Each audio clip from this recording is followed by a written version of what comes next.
You, আপনাদের ধন্যবাদ যে আপনারা আসছেন। আমি দুটো জিনিস নিয়ে আজকে মোংলায় আসছি। প্রথমত আমাদের ইউনো মহোদয় এবং আমাদের ডিসি মহোদয়, আমাদের বিভাগীয় কমিশনার মহোদয়কে নিয়ে আমরা সবাইকে নিয়ে আমাদের পানি উন্নয়ন বোর্ড, রোডস অ্যান্ড হাইওয়ে, তারপরে আপনার আমাদের যে লোকাল প্রশাসন, সবাইকে নিয়ে আমরা বসছিলাম গত 10ই মে। তো তখন আমাদের একটা কর্মপরিকল্পনা ঠিক করা হয়েছিল যে আমরা এখানে যেহেতু আপাতত ব্রিজ করতে আমাদের সময় লাগতেছে, আমরা মোংলায় এই বিশেষ করে যারা শ্রমিক আছে, ইপিজেড বা বন্দর শ্রমিক বা এখানে সাধারণ মানুষ যারা যাতায়াত করছে, তাদের যাতায়াতের সুবিধার্থে আমরা এই ঘাটটাকে চালু করব এবং 24 ঘন্টা আমাদের ফেরি চলাচল রাখতে হবে। এখন এটা জোয়ার ভাটার সঙ্গে যুক্ত ছিল, সেটাকে আমরা সম্পন্ন করেছি ড্রেজিং।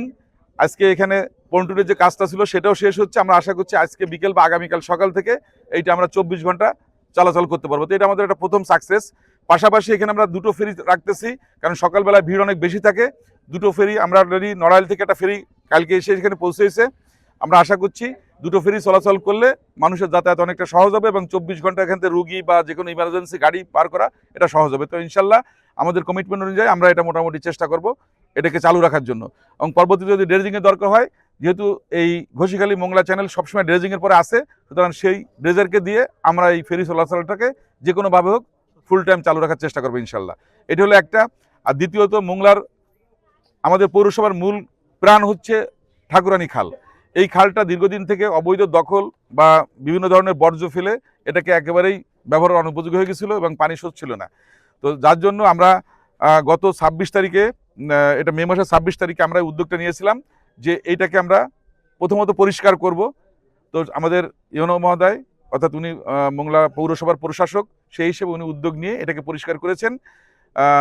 এখন আমরা চেষ্টা করব ডিমার্কেশন করে খালের জায়গাটা শনাক্ত করার জন্য, এবং আমাদের যারা রাজনৈতিক নেতৃবৃন্দ আছে, যারা প্রশাসনে আছে, সবাইকে সঙ্গে নিয়ে আমরা এই কাজটা শেষ করব। করার পরে তারপরে আমরা পানি উন্নয়ন বোর্ডকে দিয়ে আমরা এটাকে খননের ভিতর নিয়ে আসবো।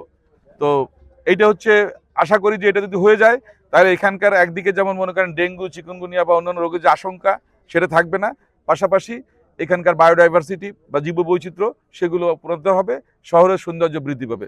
তখন সেই লক্ষ্যে আমরা কাজ করছি।